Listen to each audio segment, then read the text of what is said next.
Hello, Anine Bojo. My name is Nasreen. I'm a master's graduate in environmental studies. Today I come to you with a presentation on hydroponics and aquaponics in relation to Indigenous knowledge and how it can be used as a tool to decolonize. So before I move any further, I would just like to give a land acknowledgement. I'd like to thank the Indigenous nations who have come before us. I would like to thank the Mississaugas of the New Credit, the Ojibwe, the Anishinaabe, and the Huron-Wendat for being caretakers of this land. So I'll just give you a little bit of history on aquaponics and hydroponics and how they are now sort of relatively new industries, but the first people practicing using aquaponics were the Aztecs, and this was around 1000 AD. Aquaculture was traditionally carried out on large ponds, which consumed both large quantities of land and water, and the Aztecs cultivated a system of agricultural islands called the Chinampas, which were a network of canals and stationary man-made islands, which they cultivated crops using nutrient-dense mud and water. And the waste materials were used to irrigate vegetation.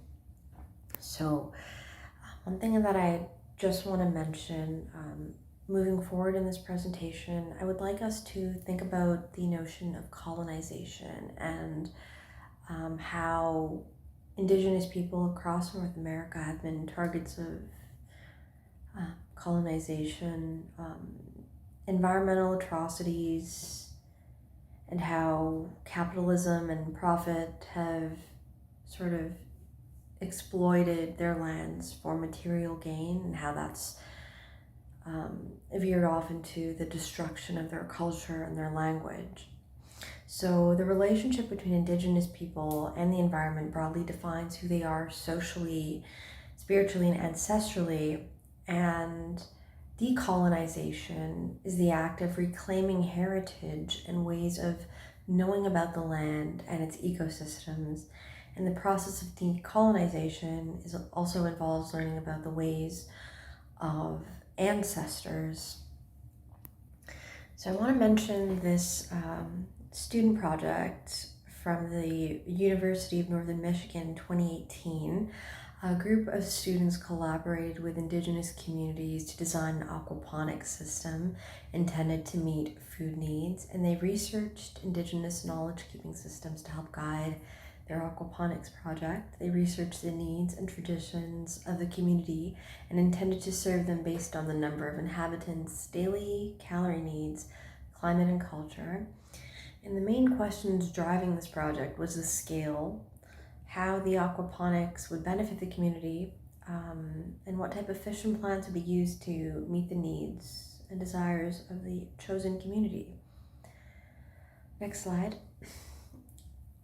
So the role of aquaponics in Indigenous knowledge.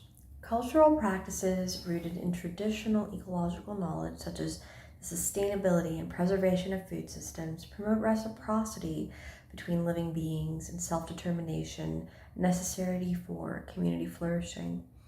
With this understanding, Indigenous people's relationship with their lands offers further evidence that the role of aquaculture and Indigenous knowledge can play in sustainable environmental justice policies and practices. Aquaponics also invites people to think about food systems, food sovereignty, colonization, and decolonization.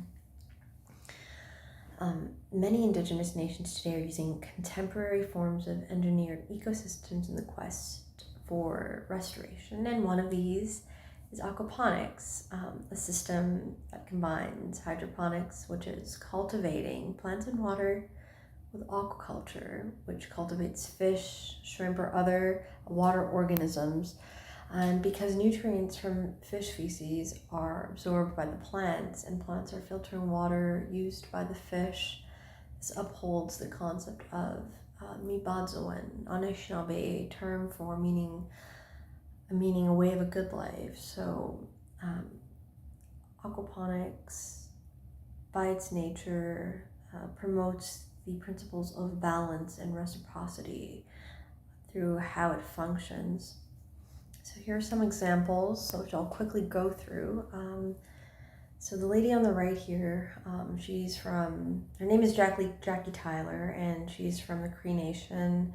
Her and her husband began the native Oklahoma aquaponic harvest, abbreviated that as NOAA, as a response to the collapse of a local food pantry, and her enterprise grew into a thriving business, which now gives away 30% of what is grown to the food pantry and reinvest profits into expansions that create more job opportunities. And they describe the absence of pesticides, soil toxins, and other chemicals as well. Another example is about this high school student in 2013. Carlos Valenzuela began researching aquaponics in a way to help his community on the Tonaho Odham Reservation, and his idea was to create a 24 student team that started with a very small physical model, and their plant choices support both indigenous culture and biodiversity. So for example, they used basil, Hopi red dye, both edible and used for textile coloring, and chia, which is used as an important source of energy for long distance running. Some indigenous nations also use aquaponics to grow plants that can support traditional arts and crafts. And lastly, on the left here, there were health advocates in the Oneida Nation in Wisconsin, and they were puzzled over how to keep fresh produce on youth plates during harsh winters. So when they studied the hydroponics model, the aquaponics model, they were able to cultivate and farm 70 tilapia fish per tank. So these are just some examples of how aquaponics and hydroponics can be used in an effort to decolonize some communities and promote self-sufficiency and independence, and also revive culture. So I want to thank you so much for watching. If you have any questions at all, feel free to ask them, and miigwech. Wanted to add my thanks and well done. Any questions out there or comments?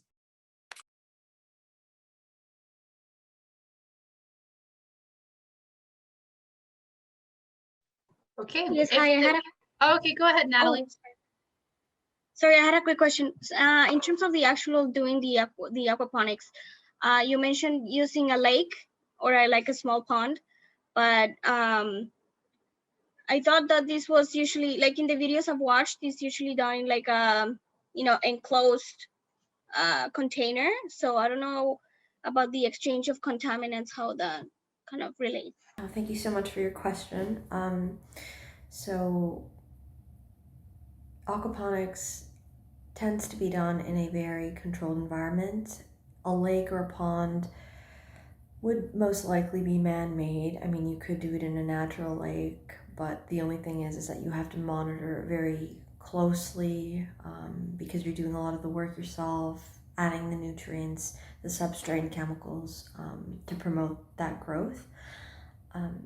Another way of doing it is through containers that are used for fish farming, and that is also a way of lessening contaminants because it's in a more controlled environment. Thank you.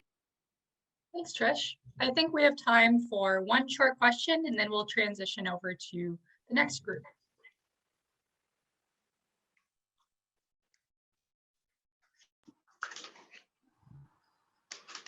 Yes, hi guys, well done. Nice presentation. Just a quick question, do you know what type of plants can you grow? At least like a potential, plants.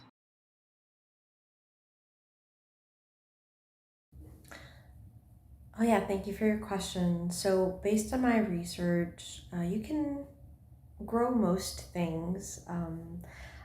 I didn't read anything about trees necessarily, at least in my own research, but the changes are based on the nutrients that you add, the water level, chemicals, light, etc. And some plants may grow well with minimal care without too much substrate, and will, I think in terms of